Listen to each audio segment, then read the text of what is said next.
कहानी की शुरुआत में हम उर्मिला जी को देखते हैं। उनके पास उनका बेटा विशाल आता है और कहता है, माँ मैं 2 दिन के लिए दिल्ली जा रहा हूँ ऑफिस के काम के लिए। बेटा वो तो ठीक है, तुम्हारी शादी को लगभग 1 साल हो गया है। मुझे खुशखबरी कब सुनाओगे? मुझे और तुम्हारे पापा को दादा दादी बनने का सौभाग्य कब दिलाओगे? हमारे पड़ोसी सारे रिश्तेदार मुझसे हमेशा पूछते हैं कि उर्मिला कब खुशखबरी सुना रही हो। उनको मैं क्या जवाब दूं बेटा, तुम ही बताओ। देखो बेटा, धीरे धीरे मेरी उम्र बढ़ रही है, पता नहीं कब टपक जाऊं। उससे पहले मुझे मेरे पोते का दर्शन तो दिखा दो। तभी वहाँ विशाल की पत्नी लैला आती है। वह यह सब सुनकर बहुत रोने लगती है और अपने कमरे में चली जाती है। शायद बच्चा न होने का दुख उसे भी सता रहा है। उसे ऐसी हालत में देखकर उर्मिला जी तो पूरा शॉक हो जाती है। पर विशाल बिना चिंता किए दिल्ली के लिए निकल जाता है। तभी रात को जब उर्मिला जी बीच रात में पानी पीने के लिए उठती हैं, तो देखती हैं कि वहाँ उनके पति प्रताप नहीं। तभी वो प्रताप को ढूंढने जाती है तो उनको लैला के कमरे से कुछ अलग आवाज आती है। वह जाकर चेक करती हैं तो उनको दिखता है कि लैला और प्रताप जी एक बिस्तर पर रोमांस कर रहे हैं। यह देखकर तो उर्मिला जी गुस्से में लाल हो जाती हैं और बोलती हैं, अब प्रताप, शर्म नहीं आती क्या तुमको? अरे बहू है ये तुम्हारी, तुम्हारे अपने बेटे की पत्नी है ये। इतना बड़ा पाप तुम कैसे कर सकते हो? छी! और तू कुलटा करमजली चरित्रहीन लड़की, अपने बाप जैसे ससुर के साथ हम बिस्तर कैसे हो सकती है तू? तुझे ये घिनौना काम करते हुए शर्म नहीं आई? अरे कलंकिनी, 2 दिन के लिए मेरा बेटा बाहर क्या चला गया? तूने गैर मर्द को उसकी जगह दे दी। तुझ जैसी लड़की औरत जात को बदनाम करती है।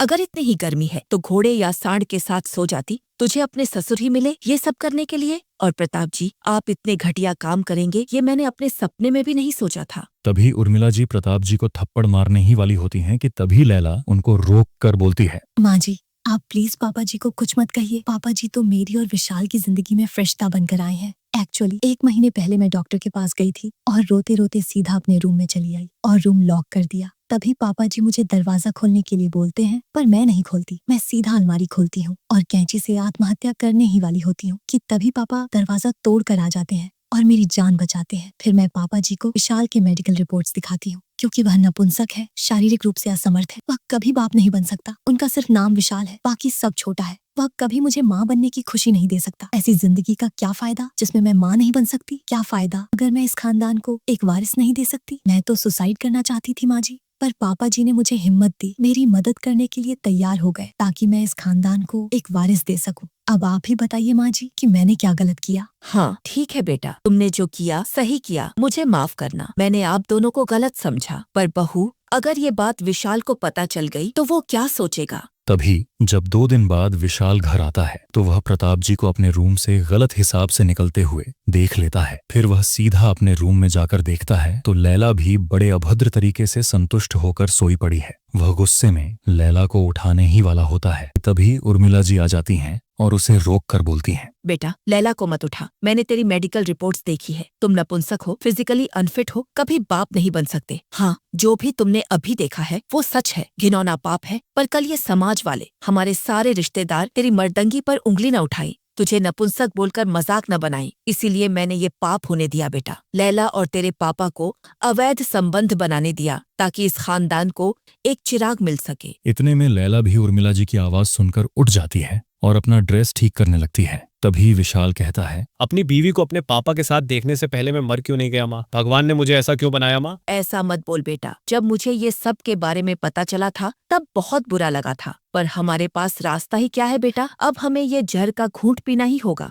कम से कम घर की बदनामी से तो बचेंगे और घर की बात घर में ही रह जाएगी और हमें एक कुलदीपक भी मिल जाएगा। जैसा चल रहा है वैसा चलने दे बेटा, प्लीज, तुझे मेरी कसम। फिर विशाल अपना मुंह छोटा करके वहां से चला जाता है और उर्मिला जी लैला को पकड़कर रोने लगती हैं। फिर दूसरे दिन जब प्रताप जी लैला के रूम में जा रहे होते हैं तब उनको उर्मिला जी एक गिलास दूध में शिलाजीत मिलाकर देती है। प्रताप जी सब पी जाते हैं और लैला के रूम में चले जाते हैं।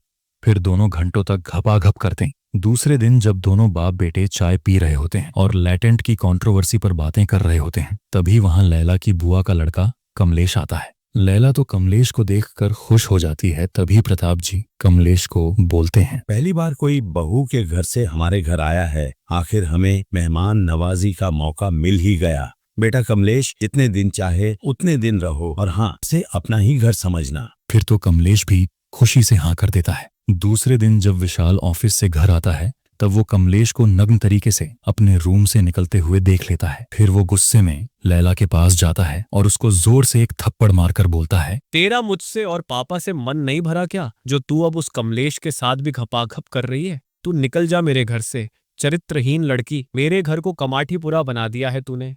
छी। विशाल, एक बार मेरी बात तो सुनो। कमलेश के साथ ये सब करना मेरी मजबूरी थी विशाल। दरअसल कल रात कमलेश ने मुझे और पापा जी को रोमांस करते हुए देख लिया और उसका वीडियो भी बना लिया। फिर वो मुझे वीडियो दिखाकर ब्लैकमेल करने लगा कि अगर मैं उसके साथ घपाघप नहीं करती तो वो ये वीडियो वायरल कर देगा। मुझे न चाहते हुए भी उसके साथ बाथरूम में वो सब करना पड़ा। ये सब मैंने तुम्हारी फैमिली की इज्जत के लिए किया है विशाल। अगर अब भी तुम्हें इसमें मेरी गलती लगती है तो निकाल दो मुझे इस घर से बाहर। मैं भी थक गई हूँ ये सब काम करते करते। सॉरी लैला, मैं तुम्हें गलत समझ रहा था। मुझे प्लीज तुम माफ कर दो। और उस कमलेश की इतनी हिम्मत, मैं उसे सबक जरूर सिखाऊंगा, तुम देखती जाओ। फिर कमलेश जब रात को शराब पी रहा होता है तो शराब पीकर उसकी मौत हो जाती है। सुबह जब उनकी नौकरानी ये सब देखती है तो चिल्लाकर सबको बुला देती है। फिर अगले सीन में वहां पुलिस आ जाती है और इंस्पेक्टर सीन देखकर बोलते हैं, सुसाइड केस है, मैं बॉडी को पोस्टमार्टम के लिए भेज रहा हूँ। तभी विशाल कहता है, इंस्पेक्टर सर, इसने सुसाइड नहीं किया, मैंने मारा है इसको।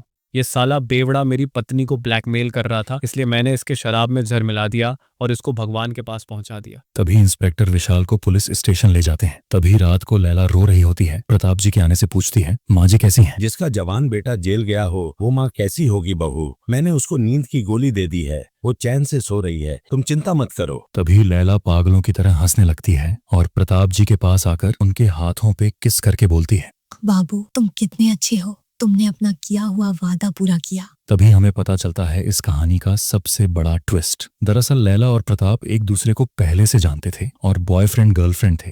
तभी लैला एक दिन प्रताप को बोलती है, कब तक हम ऐसे चोरी छुपे मिलते रहेंगे, सुनो ना, चलो हम दोनों शादी कर लेते हैं। पर प्रताप उसको मना कर देता है और बोलता है, मैं ऐसा नहीं कर सकता लैला, इस उम्र में शादी करूंगा तो समझ ले 4 लोग क्या कहेंगे, और वैसे भी तुम्हारी उम्र का बेटा है मेरा। तभी लैला कहती है, इस उम्र में मेरे साथ रंगरलियां मना रहे हो, उसका क्या? सुनो, फिर तुम एक काम करो, अपने बेटे के साथ मेरी शादी कर दो, फिर तुम्हें इतनी दूर रोजाना आना भी नहीं पड़ेगा और किसी के देखने का डर भी नहीं होगा। फिर मैं टाइम देखते ही विशाल को नामर्द साबित कर दूंगी ताकि हम खुले में घपाघप कर सकें। फिर प्रताप भी लैला का जबरदस्त प्लान सुनकर मान जाता है और इन दोनों की शादी हो जाती है। आगे तो हमें पता ही है क्या हुआ। बाबू अब तो लाइफ सेट है हमारी। विशाल जेल चला गया और कमलेश टपक गया। अब हम जब चाहें तब घपाघप कर सकते हैं। अब हमें रोकने वाला कोई नहीं है। Oh my God, today I am so happy. हाँ बाबू, और जब तुमने मुझे उस नालायक कमलेश के बारे में बोला तो मैंने गुस्से में उसके शराब में जहर मिला दिया और उसको मार दिया। आया बड़ा मेरी लैला को ब्लैकमेल करने वाला। लैला के ऊपर सिर्फ मेरा हक है और किसी का नहीं। तभी वहां पुलिस आ जाती है और ये सब लाइव सुन लेती है। उनके साथ विशाल भी आ जाता है। दरअसल इन्हें उर्मिला जी ने बुलाया होता है ताकि इन दोनों को रंगे हाथों पकड़ सकें। असल में उर्मिला जी ने इन दोनों की बातें सुन ली होती हैं और पुलिस को बुला देती हैं। फिर पुलिस इन दोनों को लेकर चले जाते हैं। तभी उर्मिला जी विशाल को पूछती हैं, बेटा, अगर कमलेश को तूने नहीं मारा था तो उसकी जिम्मेदारी क्यों ले रहा था? माँ, मुझे लगा कि लैला ने उसको मारा है, इसलिए मैंने ये सब किया ताकि मैं लैला को बचा सकूं। मुझे लगता था कि लैला हमारे खानदान के लिए बहुत बड़ी कुर्बानी दे रही है, इसलिए मैं उसे बचा रहा था। अगर उसको कुछ हो जाता तो हमारे खानदान को वारिस कैसे मिलता? दोस्तों, आज की कहानी आपको कैसी लगी मुझे कमेंट्स में जरूर बताइए। वीडियो अच्छी लगी हो तो इसे लाइक, कमेंट, शेयर और चैनल को सब्सक्राइब करना मत भूलें। मिलते हैं अगले वीडियो में, तब तक के लिए बाय।